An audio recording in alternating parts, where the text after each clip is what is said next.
Seems like only yesterday that our pilots were navigating the confining walls of Belle Isle, jockeying for position just outside of Detroit. But after almost a month off to reflect on past accomplishments and perhaps past disappointments, we head almost 300 miles, make that 465 kilometers, to the Northeast and a track celebrating its 60th year as the sentimental home of Canadian road racing. The course that put the can in Can-Am and the original home of the Formula One Canadian Grand Prix, Canadian Tire Motorsports Park, otherwise known as Mosport. Welcome to round 6 of the Extreme Motorsports Ricmotech Classic Sprint Series, presented by Performa Texas Elite Graphics, here on Apex Racing TV.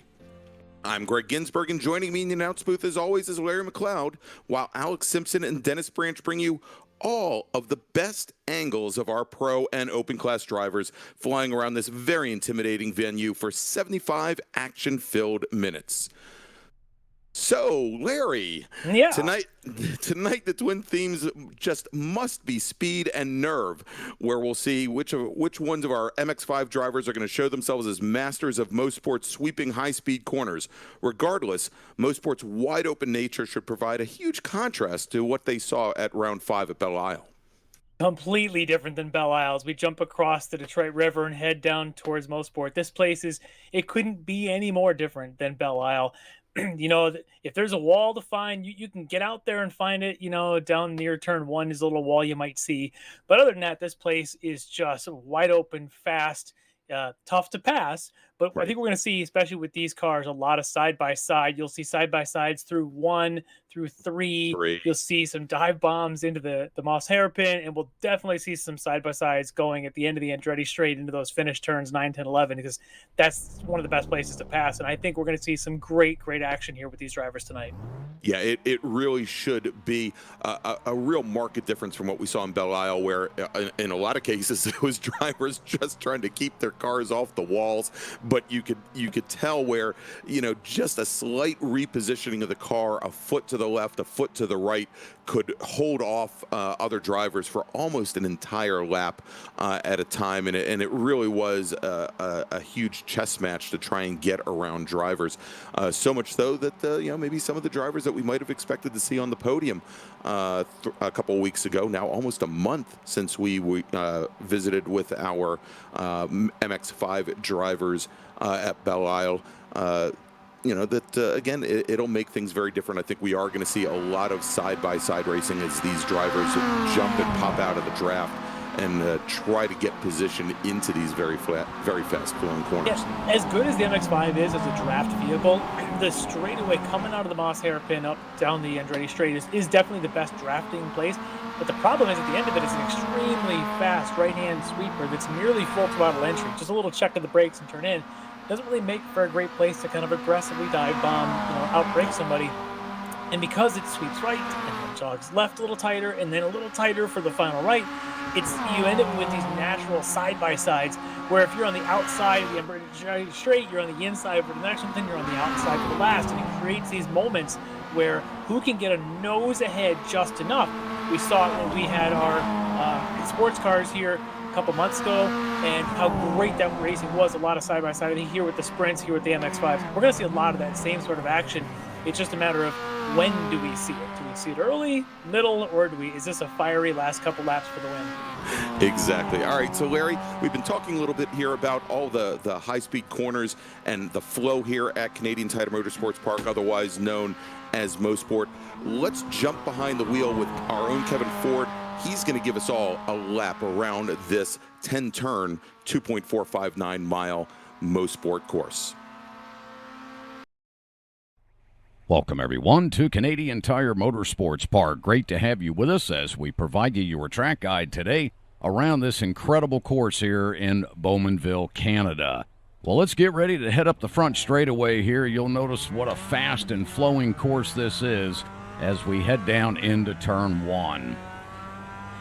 This will be a fast drop off to the right. Let the car sweep down to the bottom here, get right back to throttle. Carry that momentum right to the outside of the exit there. Then we're going to head up into turn 2 here. This one is a tricky one. You got to really hold on and get a nice line on that entry as that corner just drops right out from underneath you. and then you've got to get right back track left for turn 3. This one here cuts back across, get back to throttle right at apex. A lot of space in this corner. It really opens up wide, and you will see some overtaking opportunities heading down here into 4 and, of course, 5A and B. We head down in here. We're going to get hard on the brakes and roll up into this very tight double right-hander of 5A, let the car rotate right back to the bottom in 5B, and then right back to throttle, wide open as we head up onto the backstretch. Couple of slight corners to the right here. This is obviously one of the biggest overtaking opportunities here at Canadian Tire Motorsports Park. As we head around turn 6, we'll approach turn 7 here. This is another slight right-hander. As we head up into a blind entry to this very fast sweeping right-hander of turn 8. Get down into 4th gear here, let the car rotate to the bottom, come off the throttle, tap the brake, let it rotate, come right back down track left here for the final corner, let it rotate, and then right back to the throttle, wide open up off the exit, and that'll bring you back to the start-finish line here. There you go. There's your track guide for beautiful Mosport, or Canadian Tire Motorsports Park as it's commonly known now.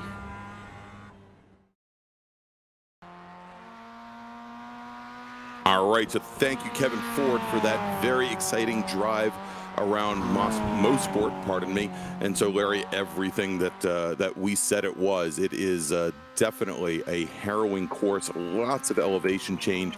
Almost every single corner here is either full throttle or pretty darn close to full throttle, and it really will make it a very challenging 75-minute run to the checker for our Classic Sprint Series drivers here. So definitely looking forward to it. Right now, we have our drivers out for qualifying. They're out for their 15-minute lone qualifying. That means when they're out on track, as far as they know, they are the only ones. They will get 4 laps around this Mosport course, and to set a fast lap time and to set the grid.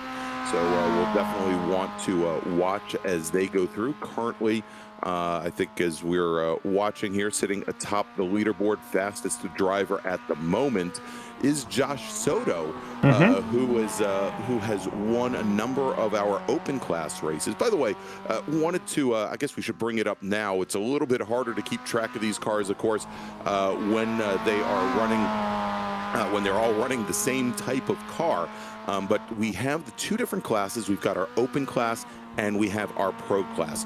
The way that you can tell the difference between them is that the open class drivers, they will have red mirrors on their cars, and the pro class drivers will have the black mirrors on their cars. And that way you can kind of tell them apart. And when you look at the timing pylon as well up there on the left-hand side of your screen here on Apex Racing TV, you'll see as well that we'll list out the order for the cars in the pro class with black numbers, or at least on a black background, and then on a red background for the open class.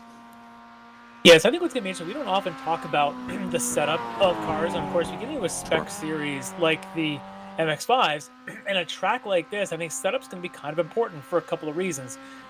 There's a lot of crazy elevation changes, especially that daunting turn 2 down that left-hand off camber, and even turn 3 as it kind of flattens out and winds around. Then you get the plummeting down to the Moss hairpin at 5. And to get those right, but to get the right amount of rotation out of the car without making it, into a mistake as you go flying down is really important. But you also don't want to be too conservative, and you also need to get this understeer, because the last couple of corners on the track that turns 8, 9, and 10, they are all decreasing a little bit from one to the next.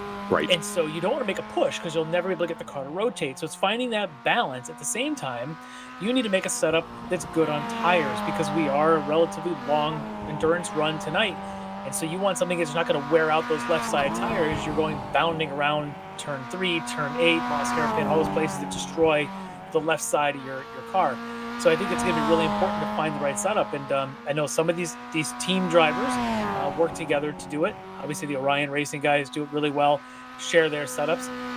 We've asked Elvis Rankin, in his last couple rounds, as he gets a setup from me, usually he gets some help with his setups as well. And I think that's going to be really critical to tonight's race, especially as we run down and see how the tires wear. It's going to be important to have a good setup to make it through this long run.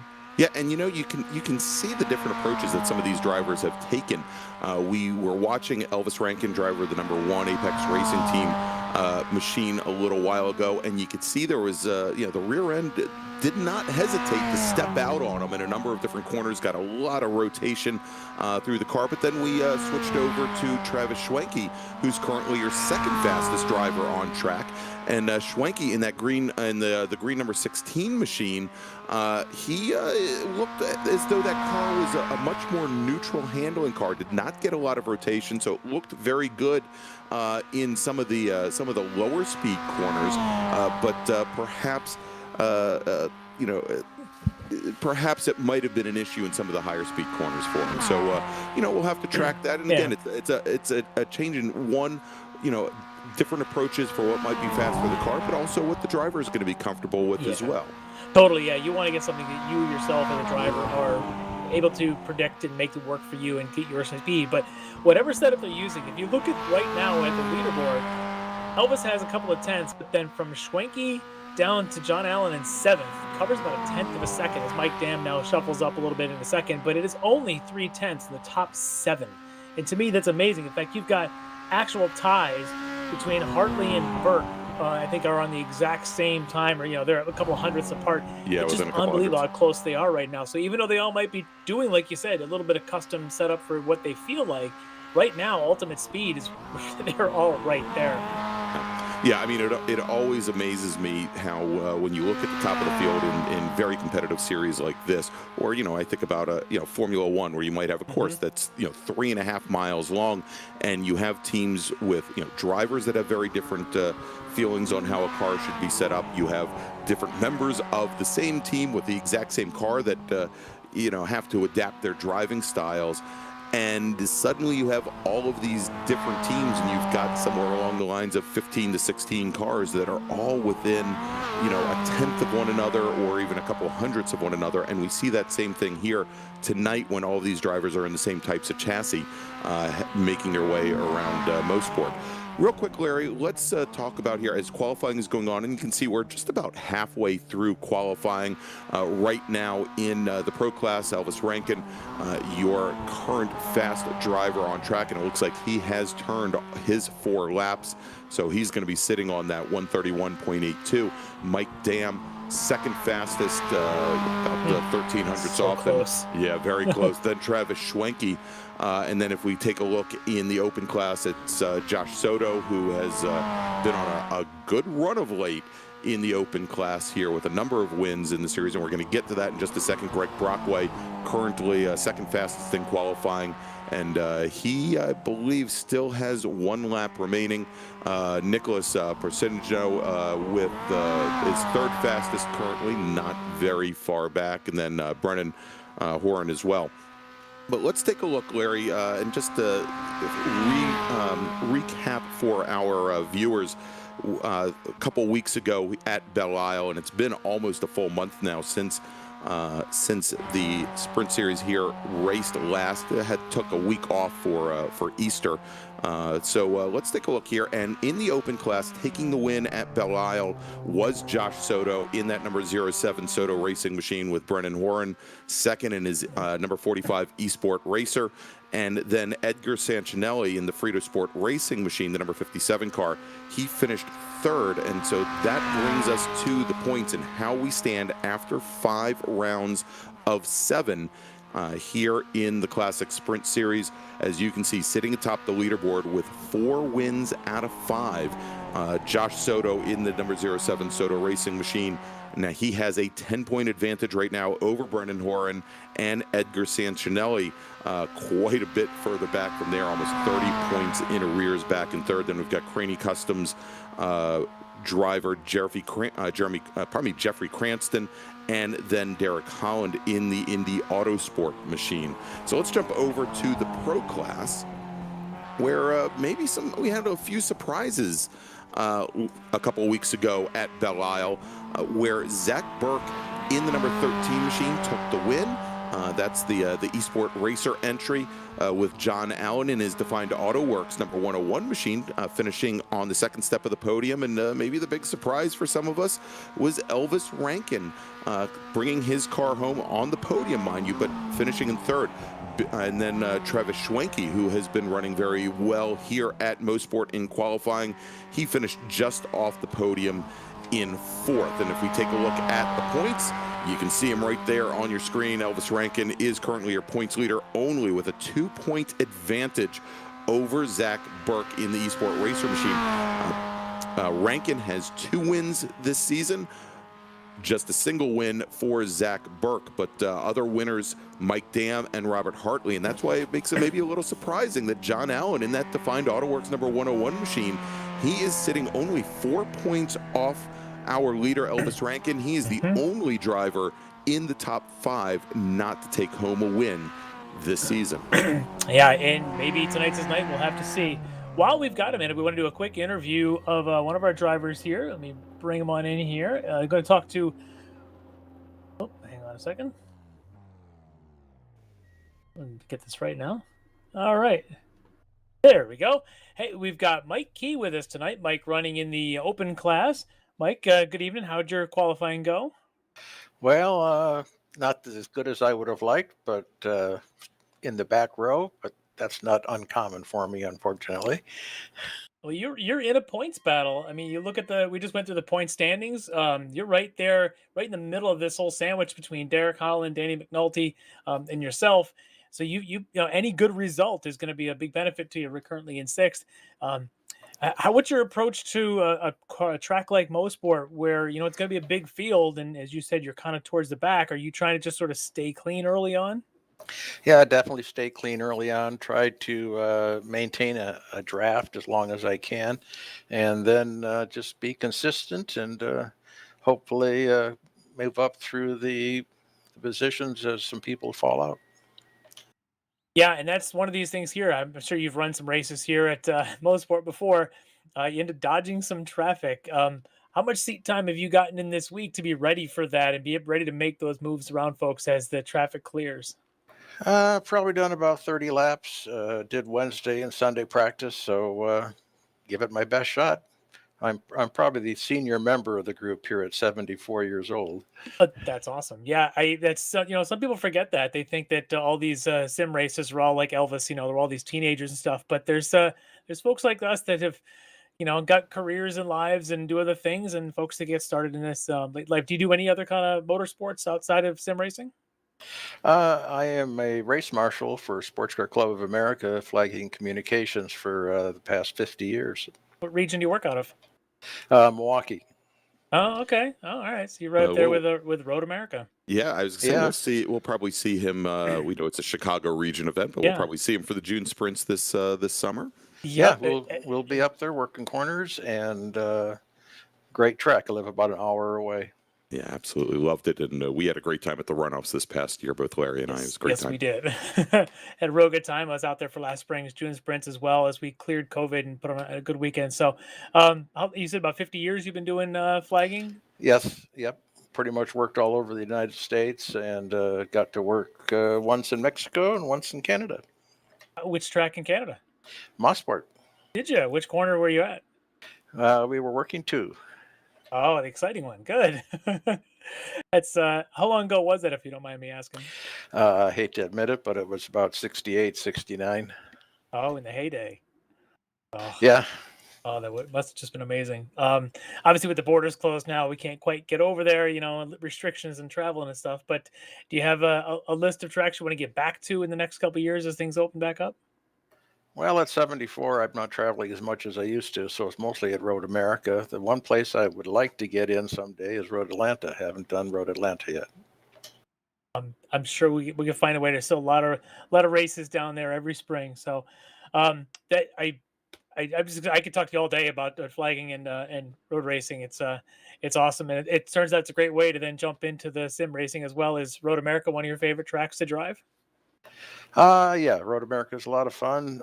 Blackhawk Farms down in Illinois is another great little track. And of course, we have Brainerd International over in Minnesota. And there is a road course they're trying to get back at Milwaukee Mile. Oh yeah, that's right.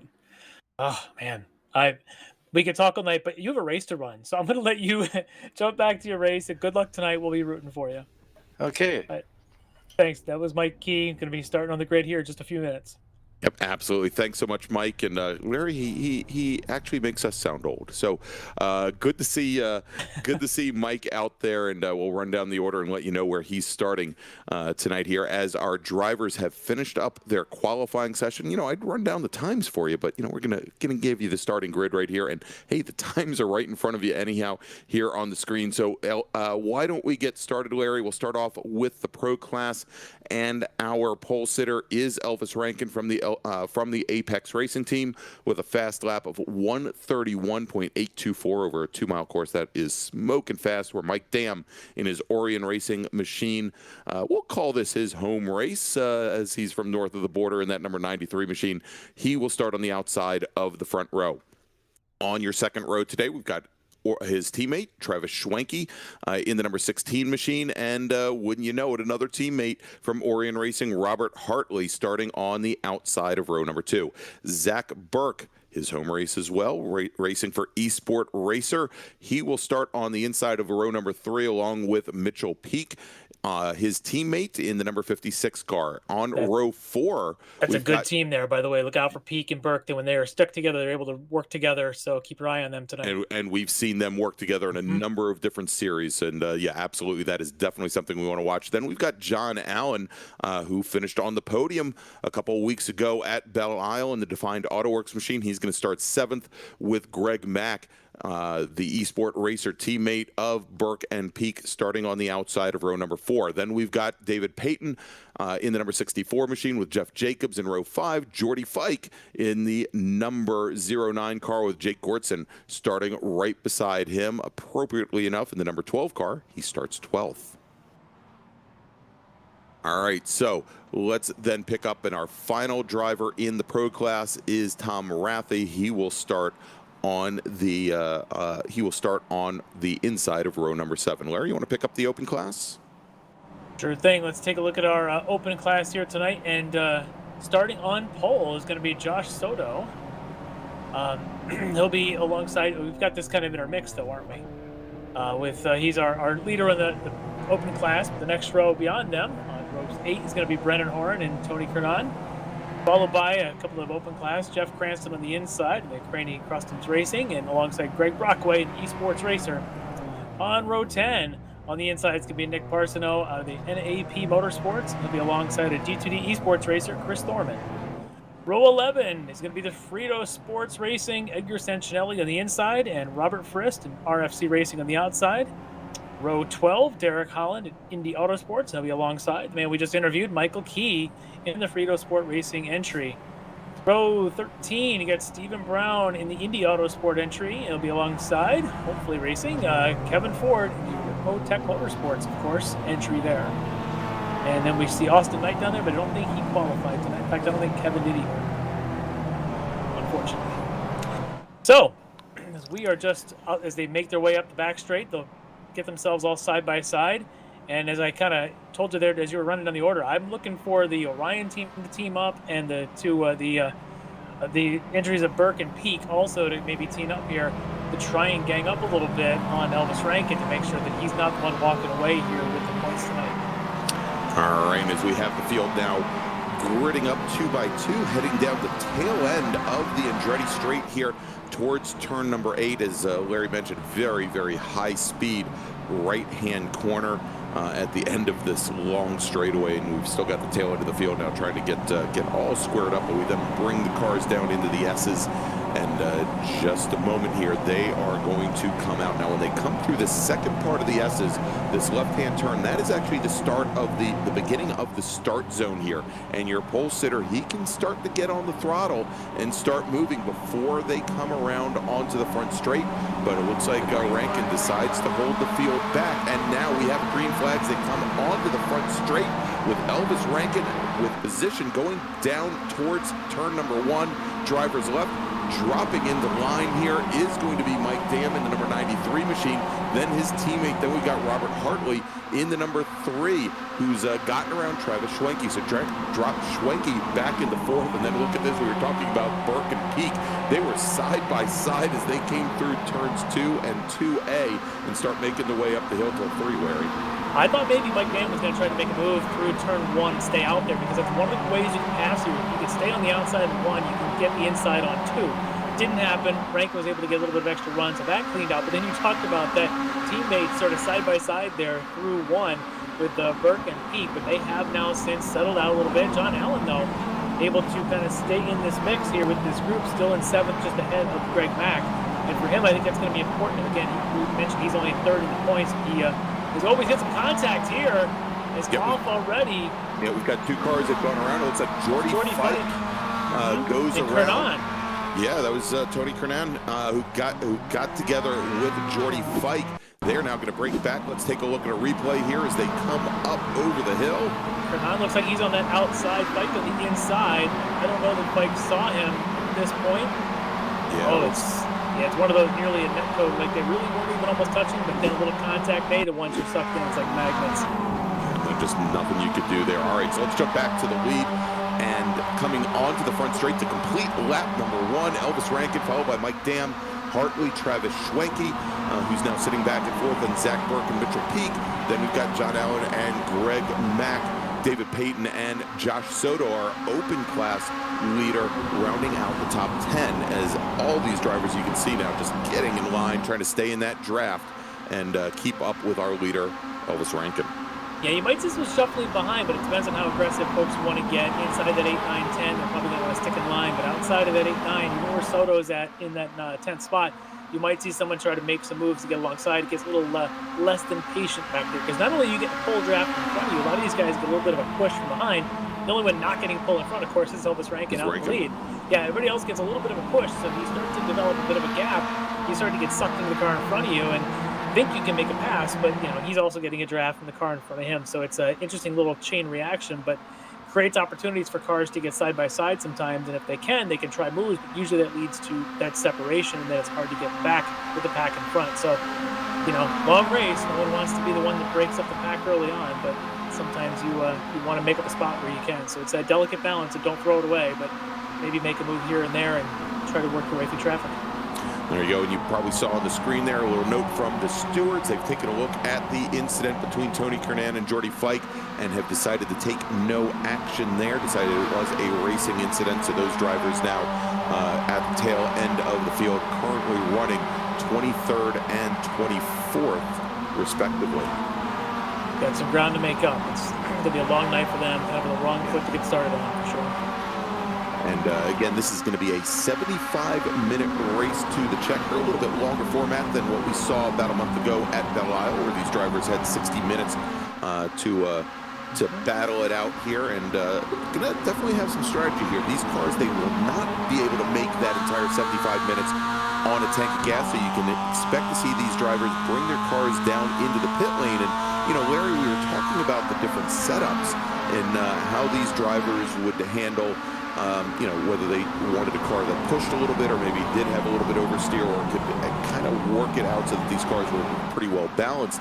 And, I wouldn't be surprised if we do see, because this is, of course, running clockwise, very predominantly right-hand corners, that, perhaps we'd see at least a few drivers try to, balance the time they spend in the pits by putting on maybe new left-hand tires with these cars.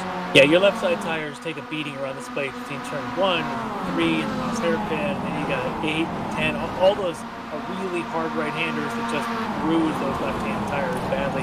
So yeah, you will see, I think, somebody at least taking lefts. Somebody might even step out and try to take all 4. Depends on kind of the gaps and things. We'll see, because it is a long race, 75 minutes, one of the longer formats we run here with these cars. So you might get some benefit in those last couple laps by having fresher tires if you need to make that final pass for position. All right, and so you noticed that a couple of the positions that he made up on the start were, of course, due to Fike and Kernan going around, but Josh Soto, our open class leader, has now moved up into 10th place overall. He's gone and separated himself out just a little bit from Brennan Horan. who we were watching here just a moment ago. Brennan currently running second in the open class in the number 45 machine. He has a pro class driver, Jeff Jacobs, sitting right between he and Josh Soto. And sure, I think Josh is getting a little help from Jeff, as we talk about it every week. Jeff runs a really wide car. Tonight it's the wide MX5, wide kit on the MX5.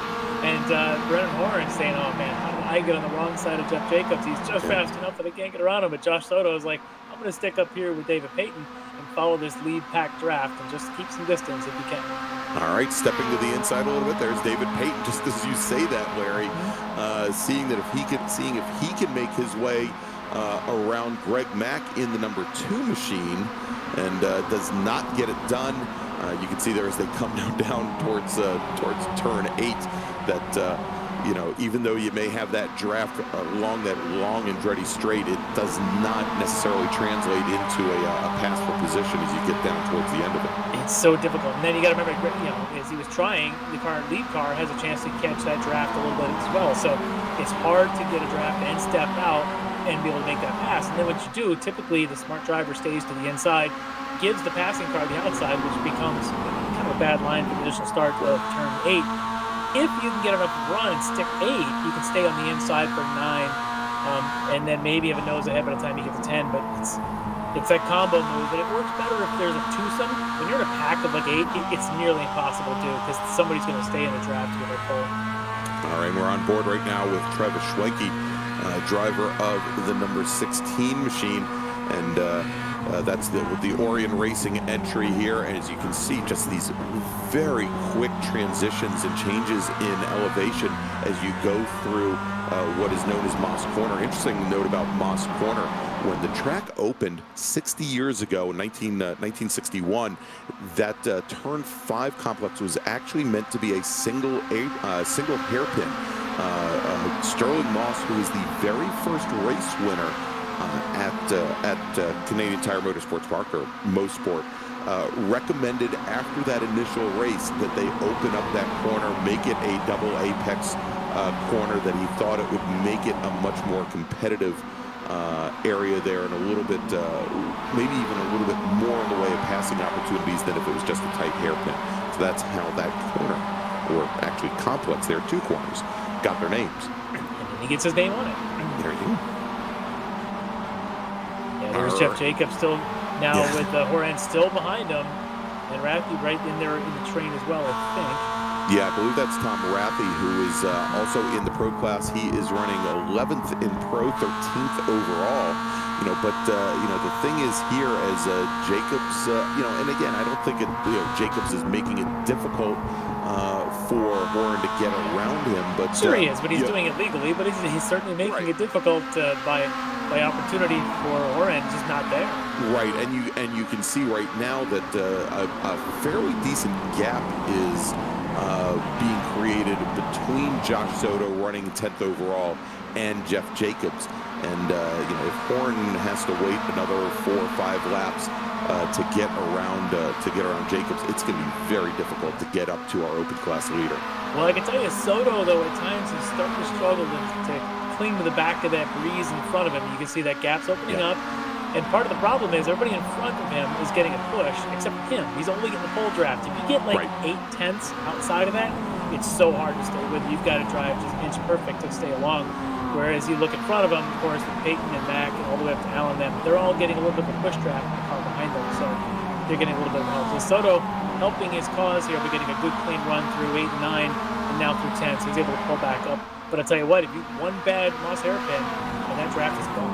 Gone, yeah. You know, the other thing to be maybe not concerned about, but watching David Payton in the number 64 machine, he has, for the past number of laps, been giving some looks, we'll say, to Greg Mack, and perhaps trying to divine a way by the number 2 machine, even this early on in the race. But he might find himself using maybe a little bit more tires than Greg Mack, also more than Josh Soto right behind, and that could translate into problems, especially if Payton can't get by. And we've seen where David Payton has shown tendencies to be a bit on the aggressive side, so we'll have to keep watching him as he goes along. Yeah, and that's what's going to be interesting in this race, the way it goes. This race is kind of legendary now for being difficult to pass, as we're seeing. There hasn't really been any on-track pass for position, except, as we just flashed back, there's Brennan Horn. Apparently has made his way around. Yeah, he has finally done it. I think, yes, he has got his way around Jeff Jacobs. So it can be done, as Brennan Horn did demonstrate there, but certainly not easy. Out in front, though, I think that train, because it's a 75-inch race, that train's just happy and content to do what they're doing, as we see now. The number 16. And contact now with Schwenke, I believe, yes, and Zach Burke getting together. And Burke there, you can see the damage. And, I don't know if you... Replay, that's like an inception thing right there. And here's Schwenke trying to move in that outside, which I said, if you're going to do it, you got to stick all the way around and have the inside. But you know what? He ran very wide, Larry. He didn't hold his line on the inside of 9. He just couldn't do it. And that, unfortunately, is what takes out Burke there, puts them both into the wall, unfortunately. Yeah, it's when he had the line, he had it. All he had to do was just make the next corner. But unfortunately, didn't quite hit the brakes at the right time. Didn't quite do it. Yeah, you could see the rear end of that car step out, and he ended up probably a little bit further driver's left going through 8 than he wanted to on entry. And it really compromised his entry in the turn 9, the second part of the S's there. So unfortunately, that will move Schwenke and Burke back to the tail end of the field. Zach Burke now in the pits trying to get that car repaired. And I believe Schwenke is he out on track now? I believe he has made his way back out onto the surface here.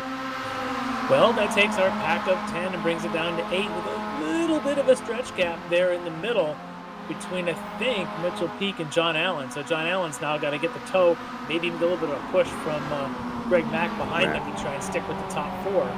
This is the spot where typically you close these gaps up, here 3, 9, and 10.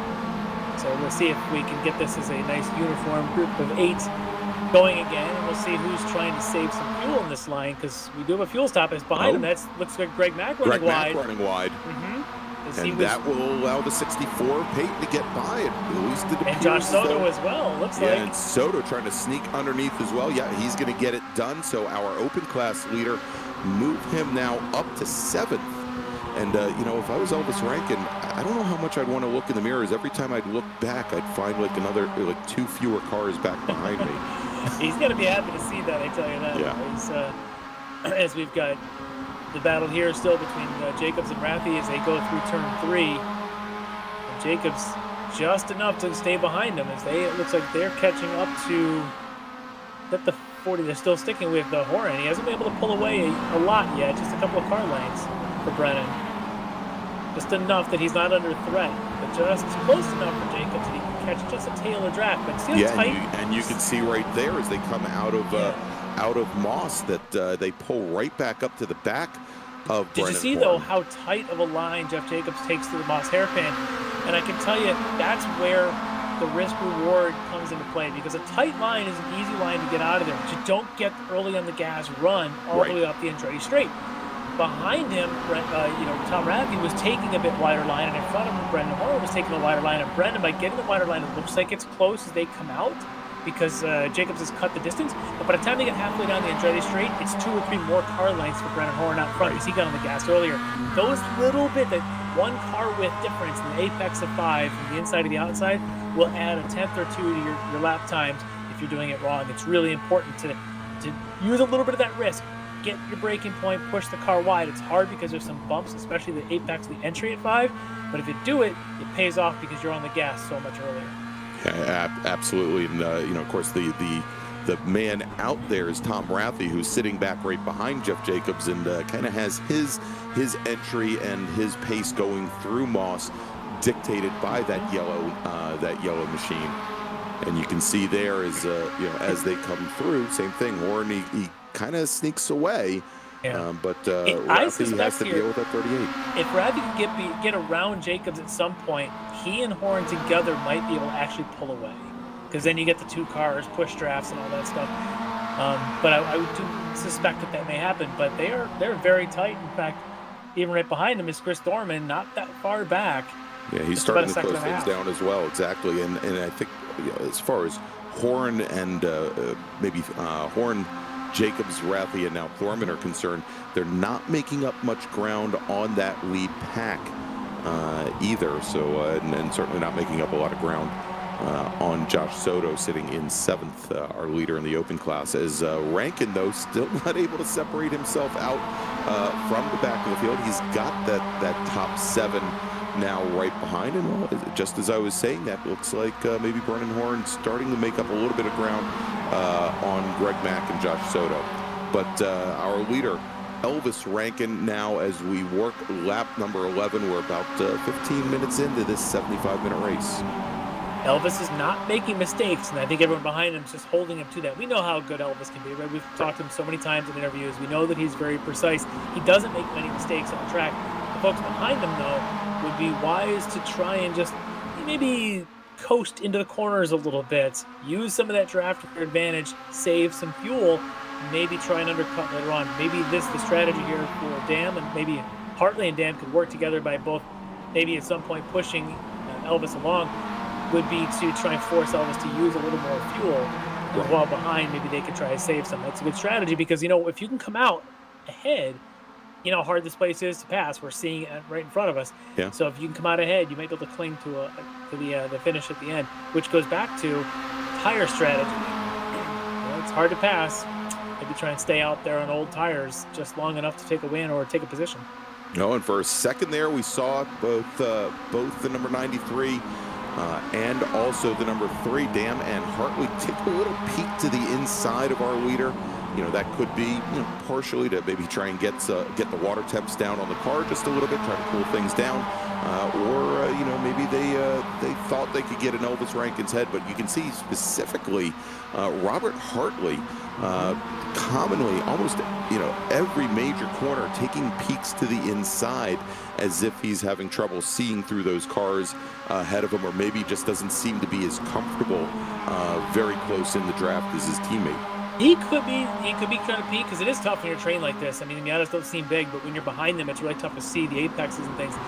He could be doing that. He could also just being a little bit more aggressive on his turn in. And it looks like he's peeking the inside, but he might just be chucking a car across the apex, and a little bit more of a slide technique, which goes back to the setups like we talked about in the open.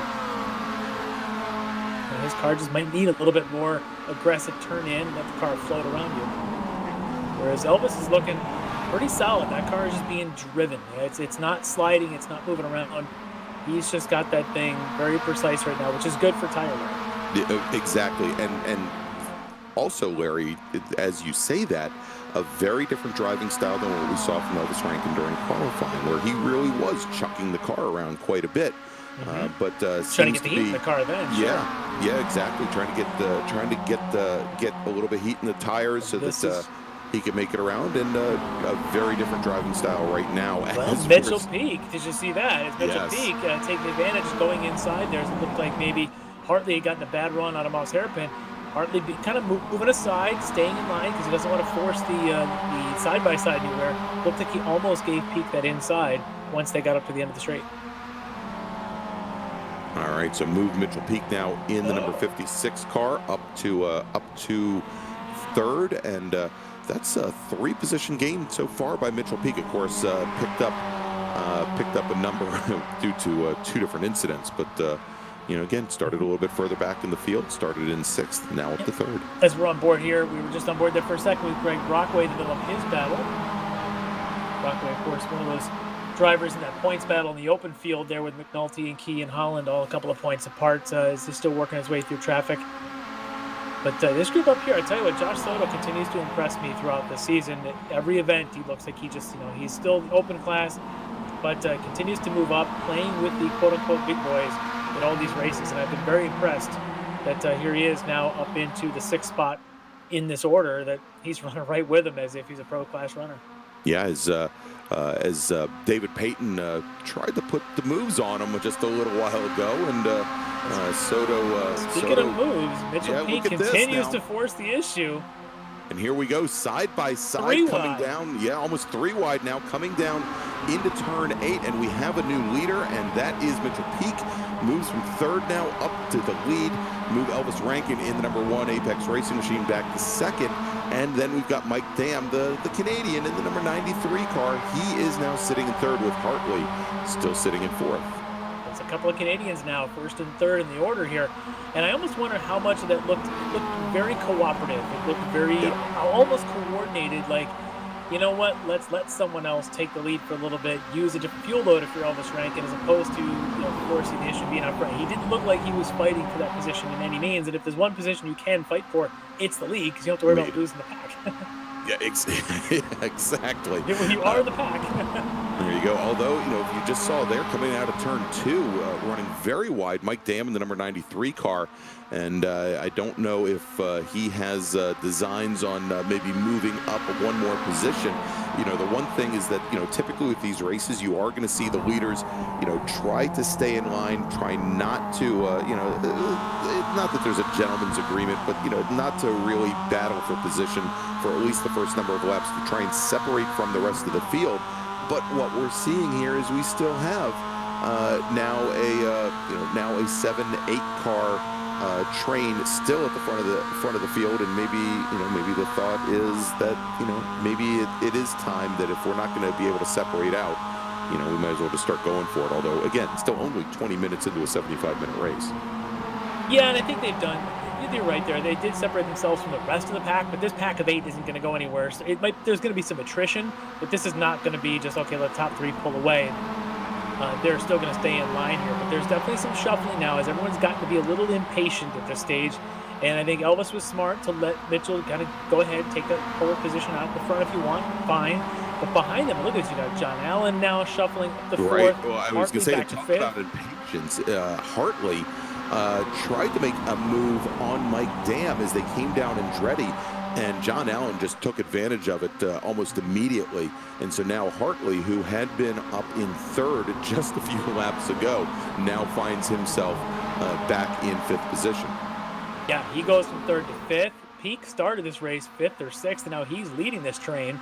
So there's definitely been some shuffling, and it seems like everyone says, okay, I'm going to try one move, and if the move doesn't work, everybody just shuffles them back in, no big deal. And if the move works, the leading car that was in the lead just backs out and tucks right in.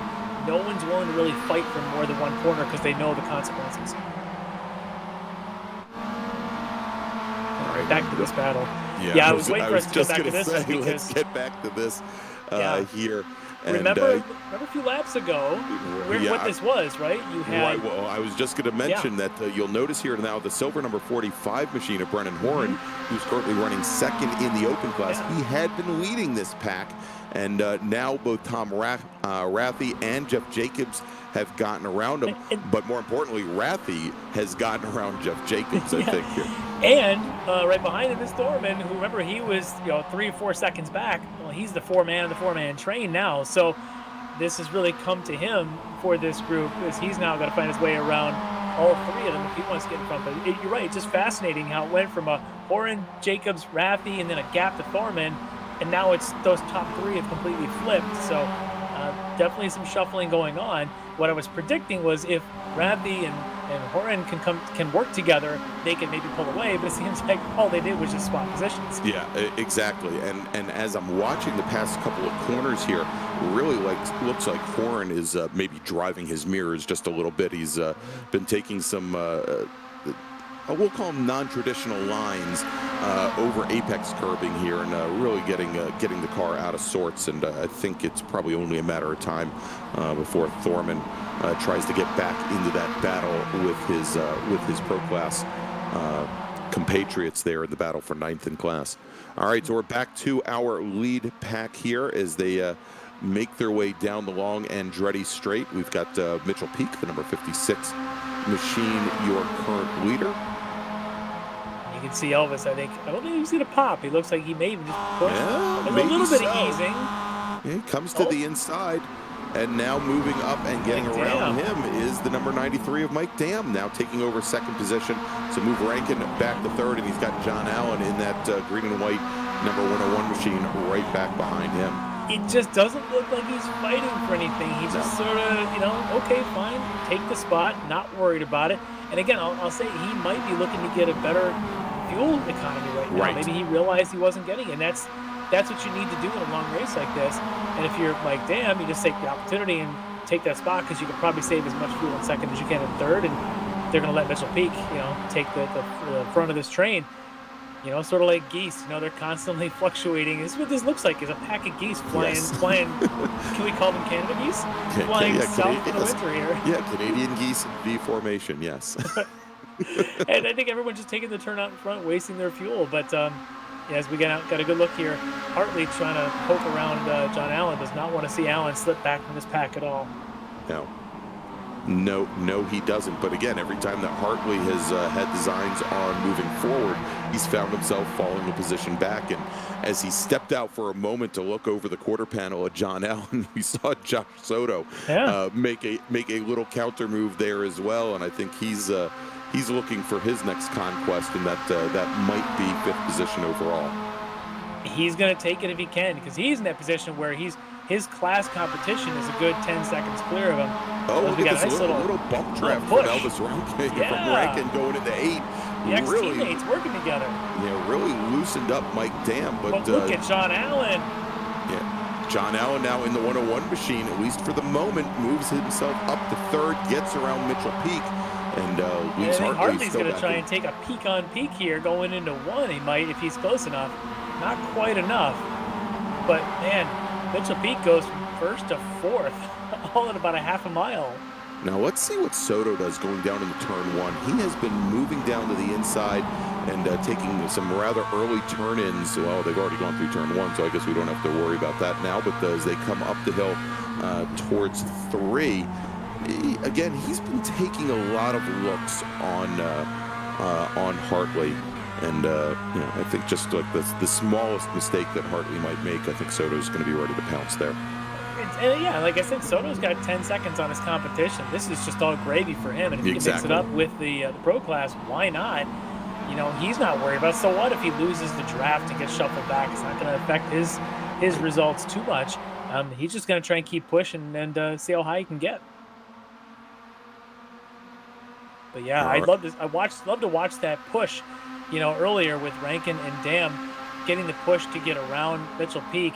Just fascinating to watch what the ex-teammates can do working together like that. Yeah, and you noticed how it loosened Mike Dam up when he gave him that tap, as if the speed that Rankin probably had on the car in front of him, maybe a good 4 or 5 miles an hour faster, really loosened him up in a straight line at that. All right, so here's back the battle right now between Rathi and Jeff Jacobs, the 41 and the 38 car, the yellow 38. And then right behind, we've got our 2nd place runner in the open class, Brennan Horn. Again, for the drivers that have the black mirrors, those are our pro class drivers. The drivers that have the red mirrors, that is the open class. And in that battle right now, that bunch right there, well, that's a little odd because Brennan Horn looks like he's got gray mirrors. You've got to hit refresh on your screen there, young man, because they're red to me. All right, yeah. Yeah, he's meeting with the dress code. He's got the red mirrors. But again, his battle, though, is he's in this fun battle here between Thorman on his heels and Jacobs and Rathi out in front of him. His battle really is with Josh Soto, who we keep talking about, is up in 6th right now, about 2 seconds off the lead. Right. So, Horn's losing pace fast if he can't be running lap times in low 32s. But this group here, they're running times in the mid 33s. That's not the pace when you don't have, Mike Dam, Rankin, and Peak pushing. Look at these guys now with Dam and Rankin now pushing him. Yeah, just a little bit further back, and you can see now Rankin. Maybe this is the time where Rankin has picked his dancing partner, and it's Mike Dam, and they're going to try and separate out from the rest of the field. But as you can see, as they come towards the end of the Andretti straight and under that very slight brush of the brakes to go through the S's there, John Allen, he pulls right back up and brings Mitchell Peak and Robert Hartley along with him. Yeah, you're going to have a tough time trying to shake any of these guys. The best you can hope for is someone in the middle of this group just finally gets fed up and decides to try and make a pass into 5 or, pass between 9 and 10 at the finish, which creates a gap. Other than that, no one seems to be doing that. Other than that, it's going to stay as a train like this until we get to the pit window. And once we do, then I'm curious who drops out of this group and creates gaps and tries to do an undercut. All right, so as far as pits go, and as we mentioned, these drivers, they're not going to be able to make this full race on a single tank of gas. We're estimating that the drivers can do somewhere around 32 laps thereabouts, 31, 32, 33 laps with the full tank that they were given at the start of the race. And so then the question is, do these drivers try to come in a little bit early and maybe take the tires and go back out, have an open bit of track to get around and make up time that way? Or, we've seen for the most part, for example, Elvis Rankin, usually one of the very last drivers, both he and John Allen, usually some of the last drivers to head into the pits and just try to shortfill the car, as John Allen now goes around the outside of Elvis Rankin, move him up to second for the moment, and he does get it done. Going through the S's, he cuts we've got our across the early nose. pits. Yeah, there you go. Damn. So our Interesting. leader. I was just going to say, I think the pit window might be open. If we're talking about doing maybe 29 laps on a tank, this is the earliest you can stop. And the advantage here is you basically go in, and from an iRacing user interface point of view, you just go in, tell it to put in max fuel, it fills the tank, and off you run. When you pit late, you have to calculate how much you want to take. You have to stop the refueling. There may be some app that helps you do that, but you're basically having to only take a certain amount. Right now, if you're you're Mike Dam, you just come in, fill it to the top, and off you go. I'm curious, does he take tires? Because it looks like Tom Raffy also came into the pits now. Yes.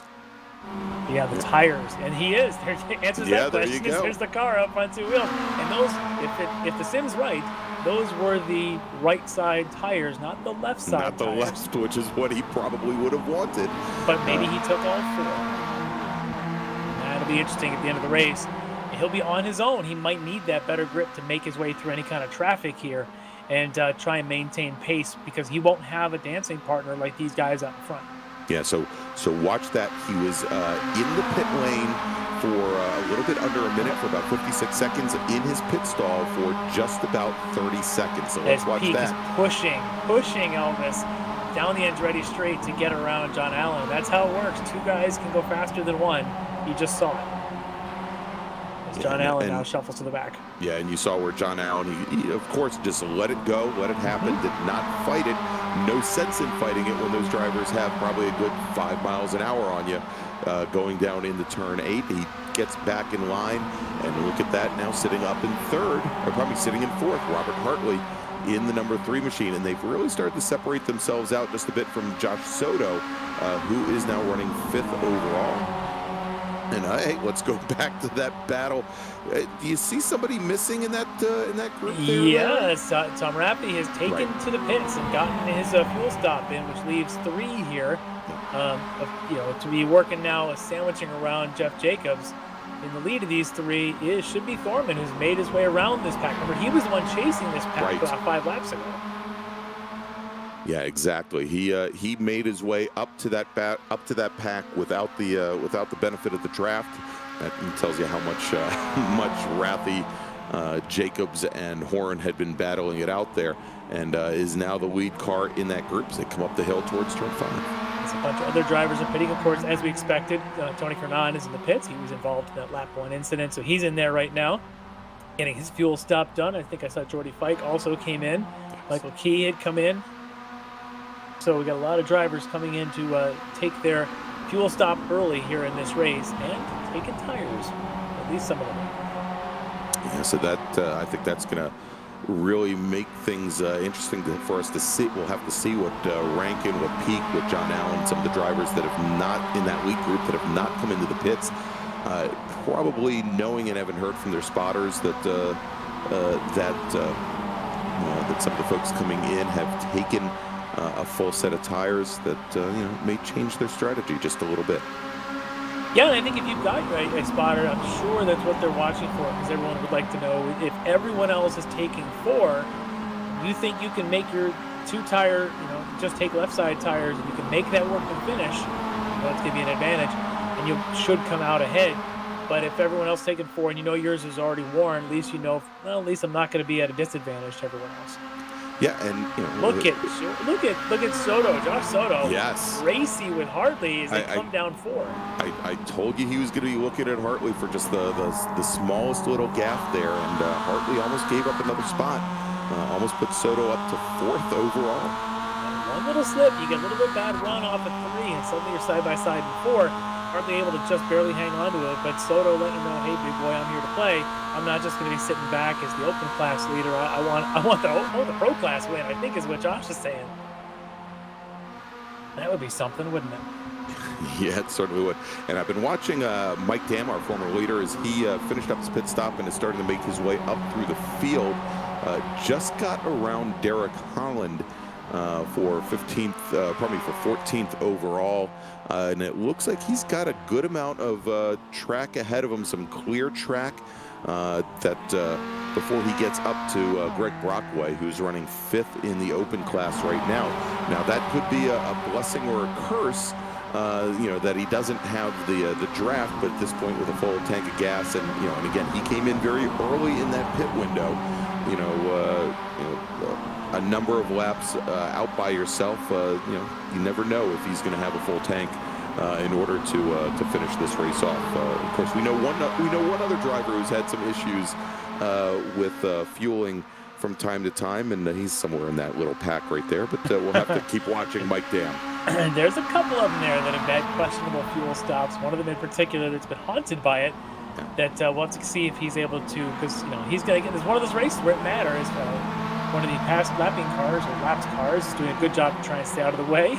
Yeah, I think that's Stephen Brown in the 037 letting our leaders by. Greg Mack had to take a little bit of an extra diverted line there at the end to get by, but we do definitely appreciate that move to let Stephen Brown to let the whole field on by there. All right, looks like John Allen now with a run coming out of Moss. He's side by side with the 56. He's going to take over 2nd position to move Mitchell Peak now back into 3rd. John Allen sitting 2nd right behind our leader Elvis Rankin. And it looks like both of them. All and, three. And yeah, bring Peak into the pits as well. So Rankin, Allen, and Peak all come in, and it looks like all of our leaders now coming in as well. 7. Soto comes in, Mack comes in as well. One driver that did not come in, or 2 drivers that didn't come in, Robert Hartley. He is your new leader. David Payton now moves up into 2nd. And, well, we'll see here, get an idea who takes tires, who doesn't. They're all taking lefts. They're all tipped up on the one side. And let's see if they go up the other way. I see Soto taking rights. Well, Everyone taking rights. Oh, yeah, it looks like they're all taking rights as well. And, you know, Soto's got a little bit of time to give anyhow. Here's the car we're watching. Mike Dam. Where does he come out? Was his in and out lap faster than anybody else as he's about to cross start finish and have a good idea as they come to round 1? Where's the rest of them? No, the rest of them are coming down pit out right now. And it's going to be close. I think he's going to come out behind most of our drivers. But here's the big thing. Take a look at this. Yeah, and take a look at the tail end of that field is Elvis Rankin. He comes out behind Peak. He comes out behind John Allen, just ahead of Mike Dam. So Dam's going to lose a couple of positions as our drivers, our leaders, cycle through. They are all gapped. Remember how tight they were? They were basically a Mazda P, a big train of them all the way around. The pits, everyone just got half a second here, 3/4 of a second there. I suspect this will bunch a little bit. Obviously, these guys, they're still bunched as they've been between Thorman, Jacobs, and Horan. We'll see if any one of these 3 dives into the pits here as they come around turn 9. And nope, they're going to go around again. But man, these guys just continue to go. I'll tell you, if I was Brennan Horan, I would have, and again, he's got a long way now, obviously, with as well as Soto's running, but if I was Brennan Horan, I would have brought that car into the pits already just to steer clear and hopefully come out on track in a different spot than both Thorman and Jacobs. Yeah, well, Hartley's going to get the bonus point for leading a lap as he's now got the lead, as Payton is now pitted, and we'll see where he comes out. Again, he was part of that front pack of 7 as well, so we'll see if Payton's able to do that as we're watching Hartley, your leader assumed of the race. We'll see, no one around him. That's a good thing. He's got clear track, and that's can't be overlooked, having clear track in a race like this because it is so hard to pass.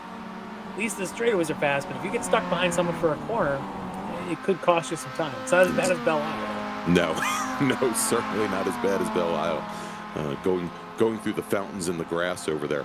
All right, looks like Nate Parsono has taken to the pits as well in the open class. And they are bunching up at the assumed front. As you can see, John Allen now. Yeah, coming around one of the slower cars there. David Payton there, I think.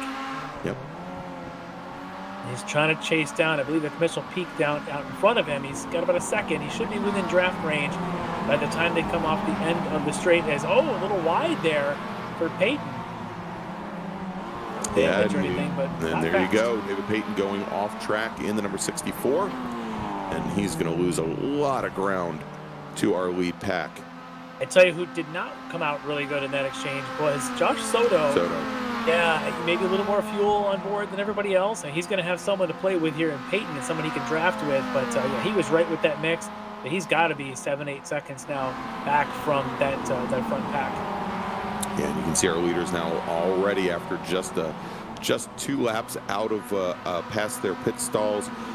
Here, starting to close things back down. Elvis Rankin has made up most of the ground that he lost in the pits to John Allen, and Allen coming up now on our leaders, or at least coming up, probably not on our leaders, but coming up on Mitchell Peak, who we assume that once Hartley and our other pro class drivers at the front of the field, currently Hartley, Thorman, and Jacobs, once they take to the pits, we should see that battle go back out. And there we go with Soto trying to get around the 64 of Payton. He gets it, well, I don't want to say it yet, but no, they're still side by side, not done yet. Yeah, I would say these two would be smart to try and work together, but I'm not even sure working together is going to be able to catch that other pack of 4 out there. So at this point, if you're Soto, have a good time. Right. As well. I was going to say, if you're Soto, what do you have to lose at this point? Go have a little bit of fun. Oh, as Payton tries to squeeze him down at the apex just a little bit there. Soto's going to get the run now, coming on to the Andretti straight. Keeping an eye on Hartley out in front to see if he pits. Does not look like yet. No, not yet. Keep an eye on that. But look at this run for Soto now with that better. We talked earlier about if you get on the gas earlier at the Lost Hairpin, you get a great run down the Andretti straight. Now he's got about a half car length lead going into 9 or into 8. Now can he hold it? It's tough. That's a tough line to hold out there, but he's still there inside of 9. He's got it. Oh. No, not yet. Yeah, you know, Larry, this kind of reminds me of the Ricmotech Sports Car Series race that we saw a number of weeks ago with TCR, with a battle for the win on the very last corner, and almost the exact same little dance in that race as we just saw between Payton and Soto. Yes, it's a great place to go side by side, but it's so tricky if you're on that line Soto was to stay on that inside on 9 and carry speed to make sure you don't lose the momentum going around 10. But Payton, very wise to stay over there at the apex on the inside at 10 and be able to hold this line, and doing a good job here, still holding the really quick and fast moving Josh Soto behind him.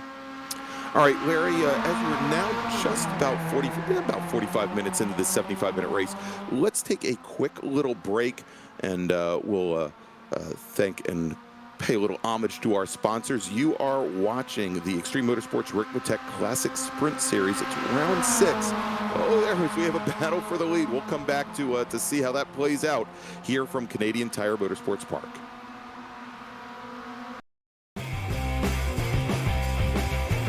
Ricmotech high-performance sim racing equipment. Whether you're just looking to have fun, train for race day, or become a serious esports competitor, Ricmotech has you covered. Hundreds of name brand parts. Support from experts that love sim racing.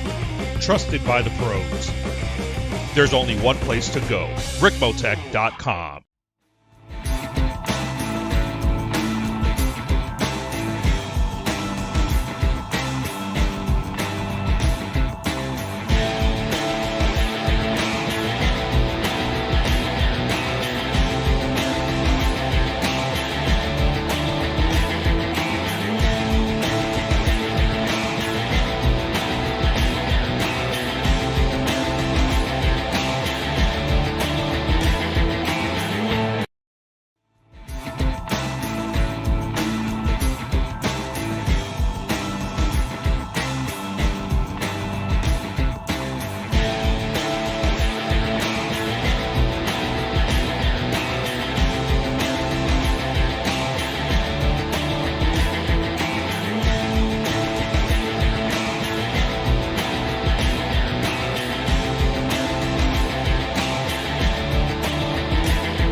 Ricmotech high-performance sim racing equipment. There's only one place to go, Ricmotech.com.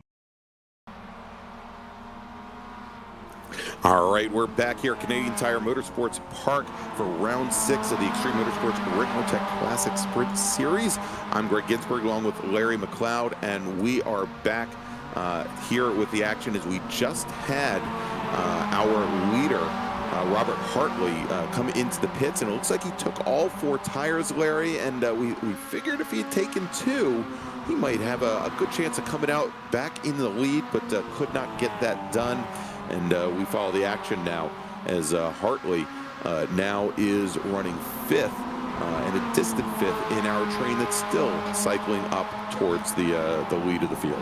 As we were speculating, if he was about a half a second slower for a couple laps, going to put him about 3 seconds down, and there he is. He's now about 3 seconds back, unfortunately. But as you said, had he just taken the left side tires, he would have beaten this pack out. This pack is flying. These guys, just a lap or so ago, set their fastest lap times. I say there because they're pretty much all the same lap time, but set their personal best on that lap. So they are just moving right along quickly. The only thing for Hartley now is he's on the freshest tires. Maybe he can burn a couple of good laps here and make up some ground. But hey, look at this. This train decides to pit together. Yeah, all at one time. I guess Brennan Horn wasn't listening to me, that's for sure. As Jacobs, Horn, and Thorman all come into the pits. So that in just a moment is going to cycle Elvis Rankin, John Allen, Mitchell Peak, Mike Dam back into the lead. At least it should, as they're coming around the final corners here, and they'll be coming onto the front straight in just a couple seconds. And once they come down, as we can still see cars in the air, tires getting put on at least Horn's car there. And yep, we have our new leader. It's Elvis Rankin with John Allen running 2nd in the 101 car, with Mitchell Peak, Mike Dam running 3rd, and there off in the distance is Robert Hartley. Yeah, I don't think without any help he's going to be able to get back in this one with that top group. But you never know. A couple of side-by-sides, and maybe Hartley will get there. Still about 25, 30 minutes to go in this race. But this group at the front has just been flying it for Hartley now. As you can see him there running with one of our lap cars, actually. Yeah, I believe that is Jake Gortson in the number 12 that's with him. And, just clinging to him right now. Yeah, and he's done it for the last couple of laps now. He's actually done a pretty good job hanging on the Hartley.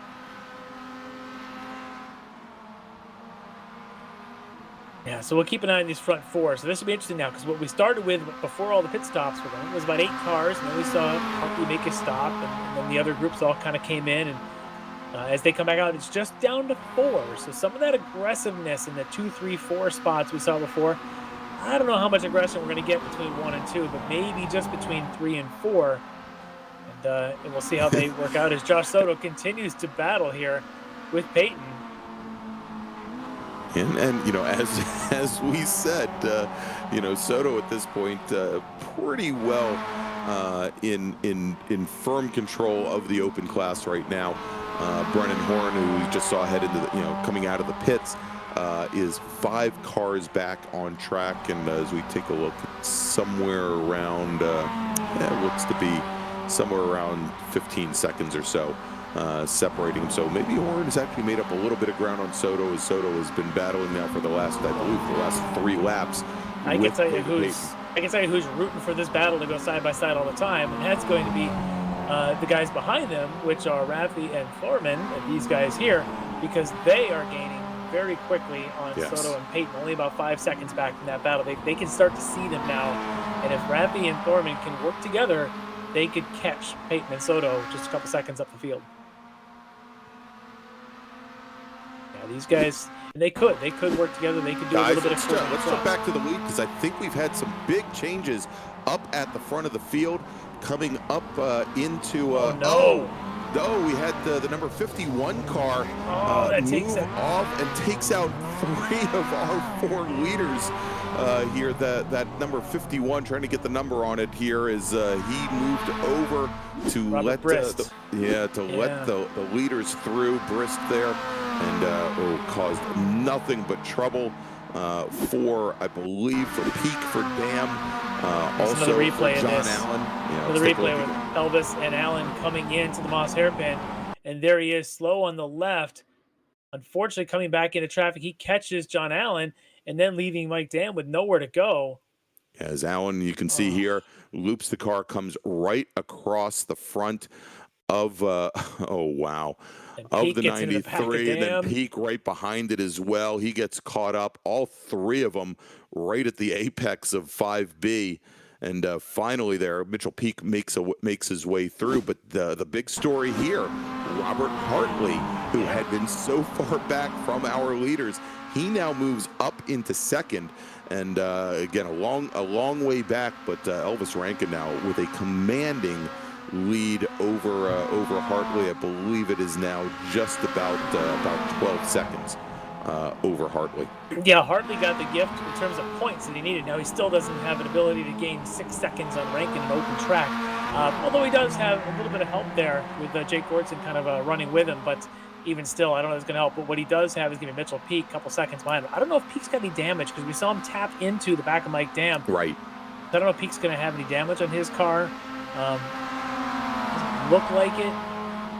But so these guys, they're going to try and catch Hartley. But, you know, these three, although it did bring Josh Soto back into this as well.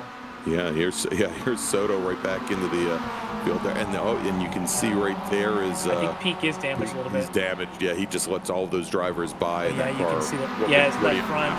Yeah, he's going to bring that car into the pits, and that will definitely impact the points here, Larry. As Robert Hartley coming into tonight's race was running 5th in the points, only 4 points back from Mike Dam, and. Mitchell Peak, of course, this is going to hurt. He was running 7th with 112 points. He was about 12 points in arrears of Hartley.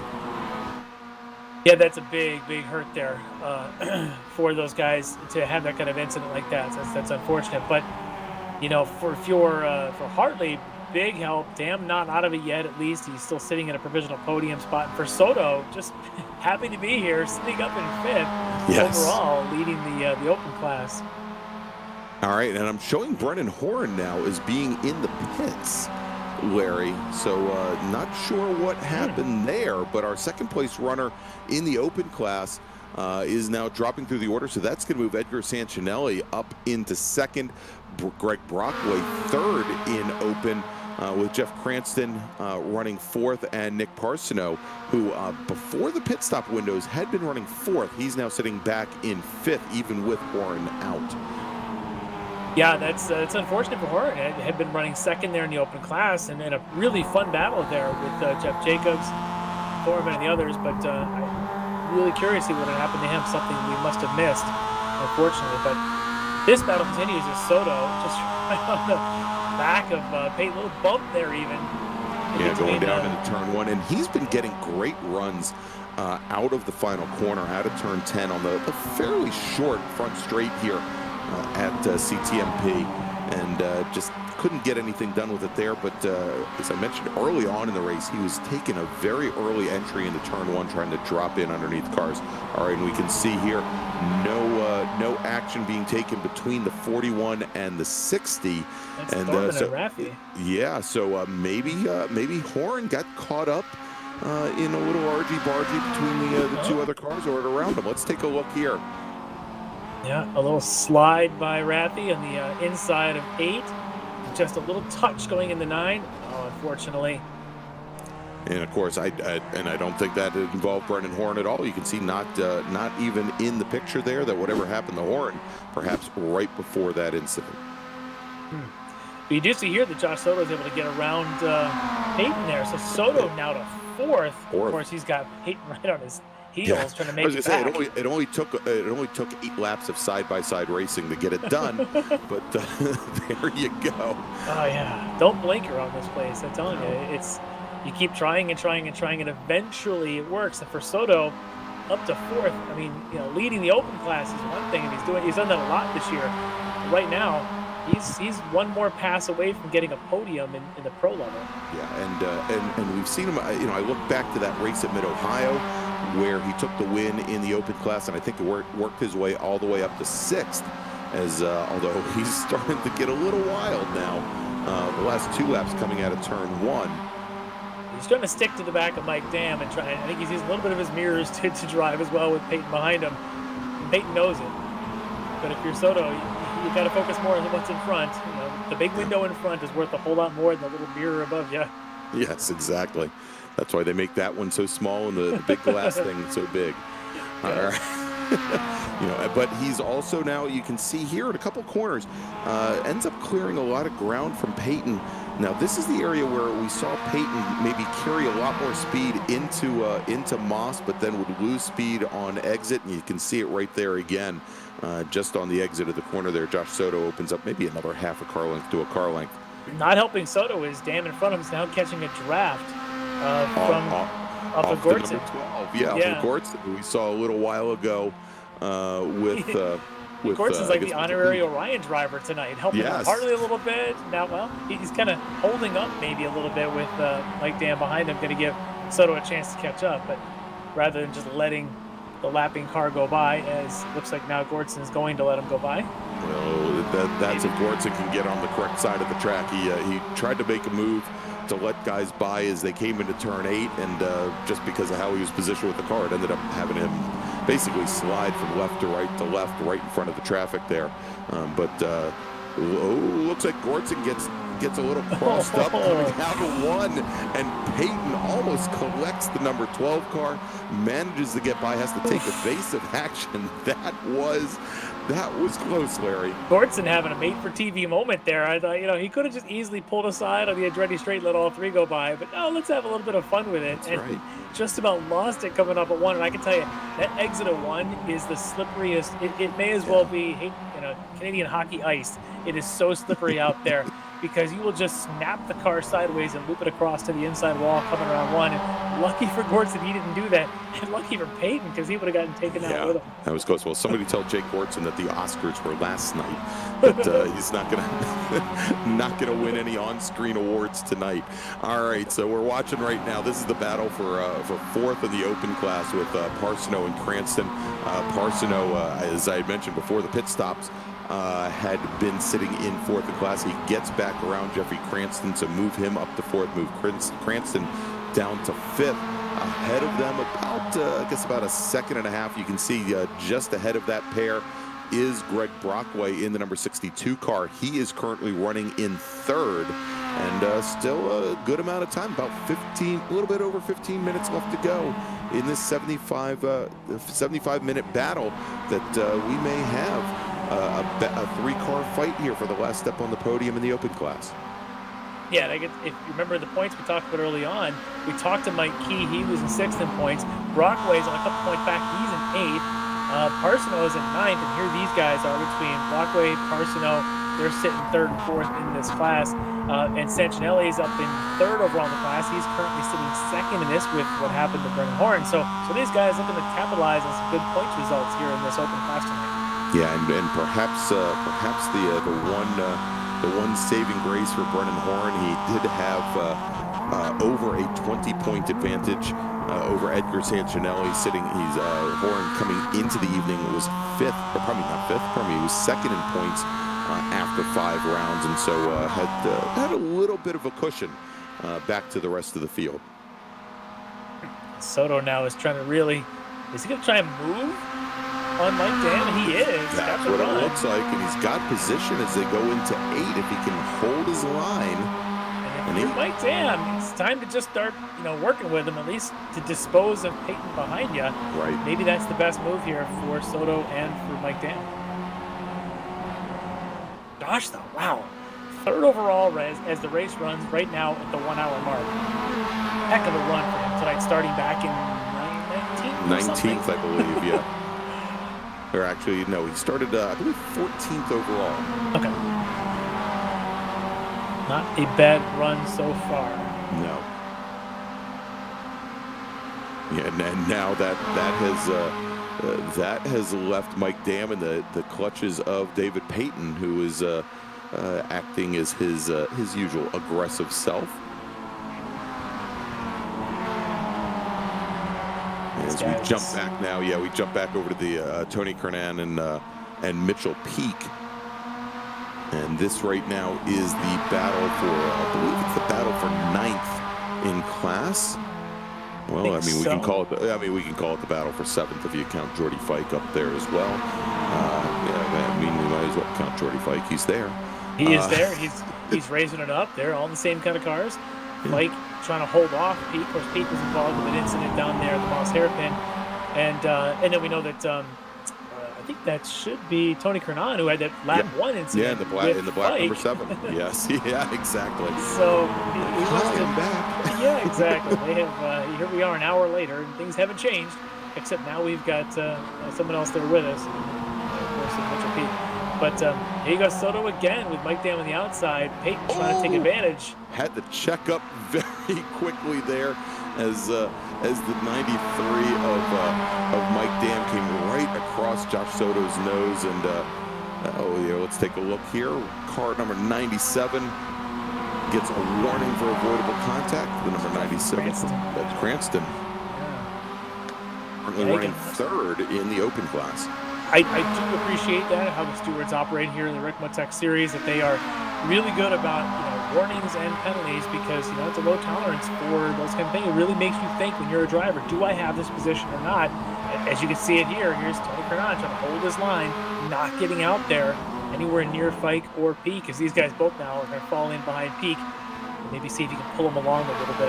Yeah, for a moment there, I thought maybe he'd try to make it 3 wide going into turn 8. Wisely decided not to, but you could see multiple applications of the brake by Kernan as they came down into turn 8 to try to slot back in between those two teammates, or behind those two teammates. Yeah, well, here we get another look. Every lap, we're just going to check back in as Josh Soto and Mike Dam make their way down the Andretti Straight, because here we go again. I don't think he's going to run to make a move, but he's certainly going to say hi. Well, you never know, Larry. Well, he's still going to do it after all. Eat those words, announcer. Eat those words. And Peyton, and much like I thought we were going to see the previous lap, Peyton comes in to, at least for a moment, to make it 3 wide.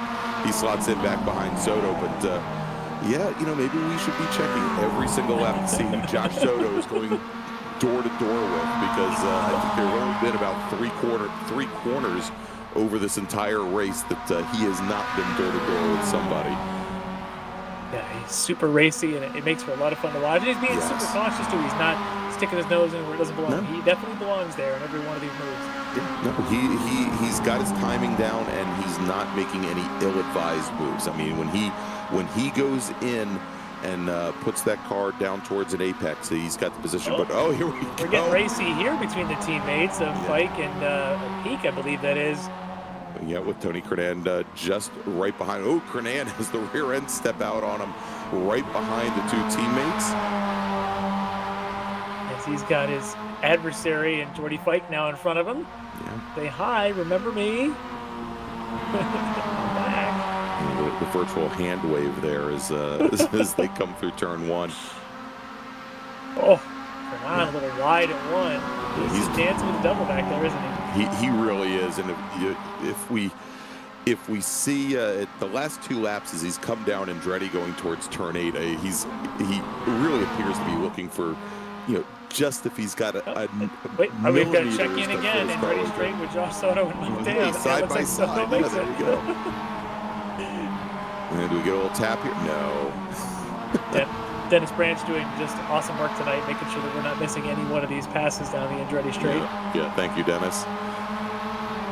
Oh, great run out of turn 10 for Mike Dam. And let's see here as they're now side by side. Surprise, surprise, going down into 1. And Soto, if he can keep up the side, he'll have position going up the hill towards turn 2. Soto able to make it stick on that outside and take the lead into 2. And look at Peyton, trying to push the car underneath. He's going to try to come underneath all of them. You're going to be dancing 3 wide through 3 practically. Peyton just started saying, yeah, that's it's going to. I told you, Peyton's just looking for a millimeter or 2 that he can push the car right between them as they start to make their way up the hill towards Moss, as Soto gets back around the number 93 car and under braking. Let's see what happens here as Peyton follows the train out onto the Andretti Straight. unbelievable how these guys lap after lap after lap continue this. All right, well, does Mike Dam pop out? He's going to pop to the inside. Josh gave him the inside. Peyton, though, maybe follow to the inside. Yeah, he's looking Soto for in his the back. dancing partner. That's what he's going to do. He's going to try and push Soto back. We've seen Soto hold this line, but he's holding it so far. But he's not going to have his end. Oh, and you can see that Peyton pushes Soto a little bit, maybe further drivers left than he would have liked going into turn 8. And so Soto now going to drop to the tail end of this pack. Now that's also opened things up just a little bit for Mike Dam as they come down into turn 1. You can see now the gap about 3.5 car lengths. And we'll see if... I think Soto almost pushed... he was pushing Peyton along coming out of 10 because of Peyton just being on the wrong side to make the right-hander there. But I think Soto said, I'm just going to push you so we keep up with him in front of us with Mike Dam. So fascinating the way these guys kind of working together but trying to fight. And then here we go again. Now it's Kernan doing the same thing on the outside, trying to take the Josh Soto line. Able to make it stick? So far, so good. And he's going to be held out there going around turn 10. And no, cannot get around the 56 of peak, but that's also allowed now Jordy Fike to make a run going into 1, and side by side going down the hill. We've got Jordy Fike drivers right. We've got Tony Kernan, who once again drops a few wheels on drivers left coming out of 1, but that battle's not done yet either. I think these guys don't want to see each other again after what happened in lap 1, but they seem to be making it work side by side, kind of door handle to door handle all the way down there through 1. But they're still fighting. Quite a battle going on between these guys. Yeah, these are two great battles with just about 7.5 minutes left to go here from Canadian Tire Motorsports Park on the Ricmotech Classic Sprint Series. Again, this is round 6 of 7. Only one more round to go for our MX-5 drivers here this season. Hard to believe, yeah, we've already run this 6th round of this. So getting some points here to set yourself up for the finale is kind of a big deal. So scrapping for one more spot could make the difference in the overall season points if you could just make that one more pass. And for Soto, running in the open class, he's already got his points. But I tell you what he wants. He wants an overall podium in this race. Starting back in 14th, making his run up to 4th right now. Trying not to lose sight of Mike Dam, though, out in front of him.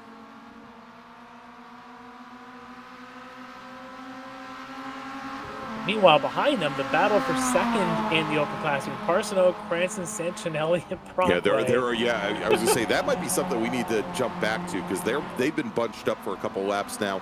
And here we go, coming onto the front straight. It's the 79 of Parsonal. We've got the 97 of Cranston right behind, and they're for a moment they're side by side coming onto the front straight, and not all that far back. We've got Santinelli and Brockway. And that is the battle for that's the battle for 4th right now. Both of those drivers just off the podium here, but right here, this is the battle for 2nd. These guys, I kept looking at this guy saying they're just sticking together, still pushing, and no gap between them. So you're Cranston, you just want to make sure you stay close enough, and maybe in the last lap or 2 you try to make a move. But he's also watching Santinelli gaining close behind them. They're not quite pulling away yet. They're moving along pretty good, though. These guys are running in the low 33s, high 32s, but pretty good lap times. Yeah, I was going to say their lap times have come off just a little bit as we've dragged on here. So we jump back over to Tony Kernan and Mitchell Peak, side by side, going into turn 8 at the end of the Andretti straight. No, Kernan went the outside before. Now he's got the inside. But Peak's going to the inside for 9. And a little bit earlier on the brakes for Kernan, but looks like he was able to make it work from the outside. Can he hold off Peak as they come out of turn 10? Peak getting a good run there onto the front straight. He does. He might have the advantage going into 1, putting Kernan on the outside of 1. There was not nearly as much grip, but able to hang on there. Kernan likes to hold the outside down the short straight, but tucks in behind to go into 2. A lot of battles here. Still on track. This is the battle for, I believe, 7th in the open class, or probably in the pro class, 7th. There we go. Hey, Dennis even put that up on the screen for me. All right. Let's all right. Back to Soto with Mike Dam, and in this battle here, and with Peyton for the 3, 4, 5 in the overall. With Dam, Peyton, of course, running in the pro, and Soto in the open class. And Soto's starting to close things back down on Mike Dam. He was about 4 car lengths back as he had finally gotten around David Peyton. Now about 2.5 as they start to make their run down here through turn 2. Oh, what a surprise. All now right. we may go 3 wide. Yeah, let's with take Fike a look. and Peak, and with Tony Kernan. We might be seeing it's at least going to be 2, if not 3, here through the finish S's. Oh, it's so close in all 3. No one giving an inch, as we've got just about 4 minutes to go. Call it about, as they're running a minute and a half, maybe 3 more laps, depending on where Elvis is. We haven't talked much about Elvis. We'll get to him in a few minutes, but these battles are too good because he's not in one. Yeah, not since the pit stop windows. And yeah, let's take a look here now as looks like Mitchell Peak now starting to move away just a little bit from Tony Kernan as Kernan's battles there with Fike side by side over that last lap have really opened things up for Peak.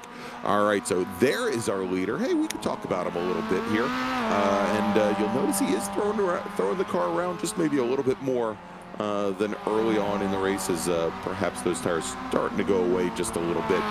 But right now, Rankin with about a 4.5, almost 5-second advantage over Hartley. Hartley has started to close things up just a little bit. Now that last time by, our first and second place drivers running almost identical lap times, a 1:35.25 to a 2:6. They're flying up there, yeah. Not giving any opportunity for this, for the other threesomes of Dam, Soto, and Peyton, or this one here with Peak and Kernan and Fike. None of these threesomes have a shot to even get close to a podium with what's going on with Elvis Rankin. That really, once we had that unfortunate incident there at Moss Hairpin, Rankin came out unscathed and was able to just sort of pull away, and Hartley salvaged what was an early and slow pit stop to get himself back up into second, leaving the rest to fight for third. But what a bunch of really good fights we've had, though. Yeah, as this battle here in the open class just continues to rage.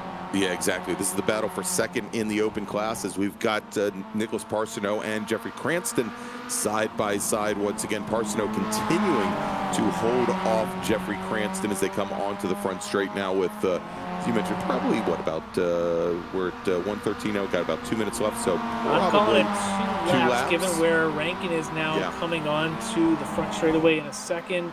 I'm going to suspect that we are going to be 2 laps to go. Oh, and look at this, is Josh Soto now trying to take over the overall, third place overall. He's gotten right back up to the back of Mike Dam, was looking real racy there for a moment, and you can see now he's just tossing that car into the corners as all 3 of those drivers, Dam, Soto, and Peyton, run a little bit wide on exit, and this is what we've been seeing from Soto with those early turn-ins. Runs the car real wide on exit at turn 1, but he usually ends up carrying a little bit more speed down the hill in the run towards 2 than some of our other drivers. This time, though, yeah, so if you're Josh Soto with 2 laps to go, you know there's 2 laps to go. You know where everybody's at.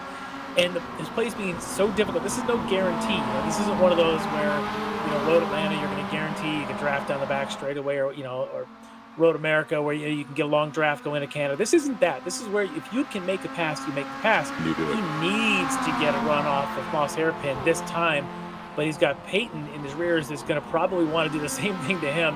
So if you're Soto, now on the gas means everything you can see there do Peyton tries to sneak underneath him, going through Moss. We'll have to see. Peyton got a good run there, but exit kind of compromised as our leader, Elvis Rankin, now starts to make his way across, and did you just see there in the background there, running nose to tail, John Allen, and it looked like Allen and Thorman, who had just been lapped. All right, so our leader, Elvis Rankin, comes onto the front straight to start his final lap here. As you can see, white flag in the air for Elvis Rankin. So let's jump back. And Peyton, all because Soto got a terrible run to the apex at 5 at Moss Hairpin. Peyton took advantage of it. Now Peyton's one. who's already, you knew he was going to get a fourth in this in his class, now sitting fourth for the race overall, wanting that podium, and he's only got like Dan in front of him, blocking his way. Can Peyton now make the move somewhere along this, whether it's going to be down here through this, 2 and 3, down all the way to 5, or is he going to have to get the draft and make the pass through 8, 9, and 10?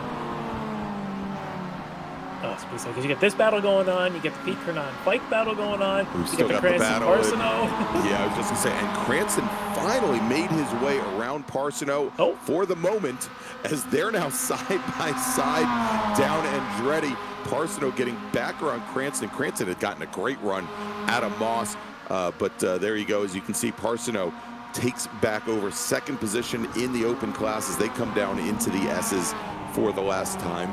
Tracking our leader, Elvis Rankin. He's now coming down. He's just behind that battle in the open class. Which means that battle's going to wage on for one more lap while Elvis will just do his cool down. But just want to say, Elvis, a night where he had the lead early, let some people go by him, sort of pitched his spots, comes in, has a good pit stop, and then a little luck to not get caught up in that. But at that point, now it's just skill and earning a victory here in the pro class. What a win for him. And then not far behind him, the guy who pit early was Hartley. Let's watch his last Let's take a look here as we've got Dam and Peyton battling it out for second here in the pro class as they come out of turn 10. Oh, Josh Soto, hold on to that car, taking second place. Well, we had, actually, I guess we had Robert Hartley cross the stripe. Completely forgot about him taking third. Wow, sorry there, Hartley Robert. Got the second there as, Mike Dam crosses the line. He's going to take third with David Payton finishing fourth at pro. Can Kernan salvage what was a terrible start and come back and make one more pass? He's got Mitchell Peak in front of him. These guys battling for 7th in pro. Going to go side by side through 8. Kernan stick it through 8 through 9 and maybe have a run through 10. He's about a half a car length back as they come into the final corners. He's going to have to get a great run out of turn 10, but again, a real short run down to the checkered flag as he drops a wheel on exit. It's going to be Mitchell Peak coming home in 8th, Tony Kernan 9th, Jordy Fike will finish 10th. And let's get back to this battle for second. The open. Yeah, the open class. Oh, it's going to be so close. We're going to side by side with 10. Cranston tries to go underneath them. Put it in reverse. Put it in reverse. Roll backwards. That is exactly what he does. Yes. And taking the last step on the podium in the open class, Jeffrey Cranston. Now, can he do a cool-down lap in reverse? That's what I want to know. All right, so Nicholas Parsono will finish second in the open class. Cranston will finish third. Edgar Sanchinelli crosses the stripe. He's going to finish fourth with Greg Brockway fifth. Oh, absolutely amazing. All right, so with our drivers coming across the line, let's take another quick break here, Larry. We'll come back and we'll interview our winners. You are watching the Extreme Motorsports Ricmotech Classic Sprint Series presented by Performa Texas Elite Graphics from Canadian Tire Motorsports Park. We'll be right back. Ricmotech, high-performance sim racing equipment. There's only one place to go, Ricmotech.com.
Ricmotech, high-performance sim racing equipment. Whether you're just looking to have fun, train for race day, or become a serious esports competitor, Ricmotech has you covered. Hundreds of name brand parts. Support from experts that love sim racing. trusted by the pros. There's only one place to go, Ricmotech.com. All right, we're back here at Canadian Tire Motorsports Park for the Extreme Motorsports Ricmotech Classic Sprint Series, presented by Performa Texas Elite Graphics. I'm Greg Ginsburg along with Larry McLeod. And Larry, we just saw a great battle here from CTMP, both in our pro and open classes. You can see our two winners there, Elvis Rankin and Josh Soto. And, to have Mr. Cranston cross the, basically run the entire front straight there in reverse to take the last step on the podium in the open class was pretty much the play of the night. I think we need to call ESPN on that one. Incredible finish, but a great battle all the way. Yeah. Those guys were just side by side, and Cranston tried the move to stick it down the inside through 10, couldn't stick it all the way, but managed to hold on to the third place, even if it means using the 7th gear and going backwards to the finish lights. All right, so right now, let's take a look here. We've got our two winners waiting in the green room. Larry, do we want to start off? We'll bring in Josh Soto, our winner in the open class. Let's talk to Josh, sure. All righty. All right, so with us is our winner of the open class, but we'll talk a little bit about the open class. But Josh Soto, congrats on that. But you were fighting for a podium in the overall. Tell me a little bit about the excitement of tonight's race. Oh yeah. I was just trying to make it as far as I could. Yeah, I had a great battle with Mike Dam and David Patton. Both really great drivers. I was just trying to keep a pace with those guys. Yeah, we lost count how many times you would swap position with somebody going down the Andretti straight into that turn 9, but you tried everything. You were the inside, the outside. As you came down to the last couple laps, are you trying to set up for one of those? And then, because you had Peyton behind you at that point, are you just trying to make the move on Dam into one of those corners, or what was your strategy? Yeah, I was trying to close the gap between me and Mike Dam. Unfortunately, I had left the gap, and David was able to make the move, and it didn't really go to plan at the end. But yeah, towards the end, I tried to get a good run onto the straight, but it ended up not going as I planned.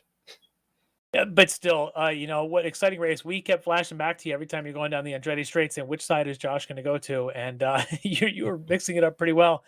We're about ready to bump you into the pro class the way you ran tonight. Certainly, it has to be one of your favorite tracks here at Mosport. But from a open class position, are you watching the relative screen at all? Are you looking back to see where Brennan and the other guys in the open class are?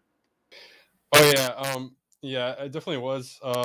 I think there was contact. I know at the beginning that there was like a lot of contact happening behind me, so I just figured that he might have gotten into a situation back there. But yeah, I was definitely checking the relative, especially when I got out of the pit. I dropped down a couple of places. Still messed up the pit strategy, but overall we came with the win. Yeah, well, we did notice that. We'll let you go off and work on your pits execution, but still able to take the victory tonight in the open class. Anybody you want to thank for this win tonight? I want to thank my mom, my dad, my friends. I want to thank you guys. The Ricmotech series is this is a really cool series you guys got going on, and I want to also thank my competitors. David Patton and Mike Dam, because yeah, those guys are really good. Yeah, well, you're really good with them, and that was a fun race to watch, and definitely a well-deserved first place here in the open class for you. So congrats, Josh Soto, on the win in open class. Thank you. Thanks, Josh. All right, as you heard there, that was Josh Soto, our winner and current leader in the points after now 6 rounds in the open class. So let's move over now to our overall winner. Took the win, and I believe this is his 3rd win of the season in the pro class. Apex Racing Team's Elvis Rankin. All right, Elvis Rankin. Every week, it's congratulations on another win, and this one was kind of a tale of 2 races. Walk me through a little bit of the first half of this race.